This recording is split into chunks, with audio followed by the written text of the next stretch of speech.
কি গো, এখনো ভাতগুলো শেষ করনি? মাছটাও তো ধরে পড়ে আছে। রান্না ভালো হয়নি? স্নান সেরে এসে মাথায় গামছাটা জড়াতে জড়াতে খুব শান্ত স্বরে জিজ্ঞেস করলো অনু। সাথে সাথে পাশ থেকে চিনি বলে উঠল, দেখো না মা, দিদুনকে এই মাছটা দিলাম বলে রেগে গেছে। তুমি তো এই দুটো মাছই আমাকে আর দিদুনকে খেতে বললে, তাই না? অনু মাথা নেড়ে বলল, পেটি দুটো তোদের দুজনেরই জন্য রেখেছি। সাথে সাথে স্বপ্নাদেবী বললেন, কি বলিস অনু তুই? জামাই খাবে, দাদু ভাই খাবে, ওদের না দিয়ে আমি পেটি খেয়ে নেব? তাও আবার এত বড় মাছ? আমি পারবো না। অনু দেখল স্বপ্নাদেবী ঘোলা চোখে দেখছেন মেয়ের দিকে। কি চেহারা হয়েছে মানুষটার! হাড়গুলোই শুধু শরীরে আছে, আর ওপর থেকে চামড়ার একটা প্রলেপ থাকতে হয়, তাই আছে। মুখটা দেখে মায়া হলো অনুর। এবার একটু ধমকের প্রয়োজন। রেগে গেল, তুমি খাবে কি না বলো, না আমি খাইয়ে দেব?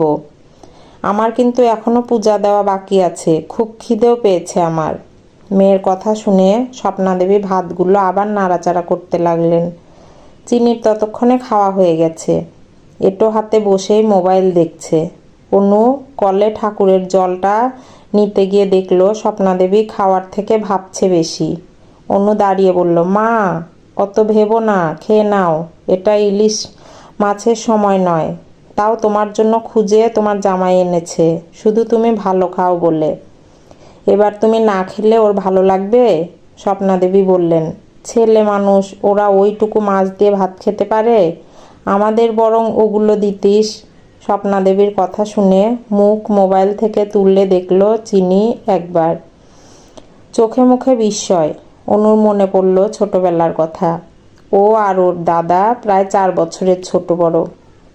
ছোট থেকেই দেখে আসছে বড় মাছের পিসটা দাদার পাতেই পড়তো। মাংস খেতে খুব ভালোবাসতো অনু, কিন্তু দাদার বাটিতে ওর থেকে 2 পিস বেশি হলেও থাকতো। পুজোতে জামা দুটো একটা বেশি পেত দাদাই। বাবা প্রচণ্ড ভালোবাসতেন অনুকে, কিন্তু কাজের সূত্রে বাইরে থাকায় সংসারের পুরোটাই ছিল স্বপ্নাদেবীর হাতে।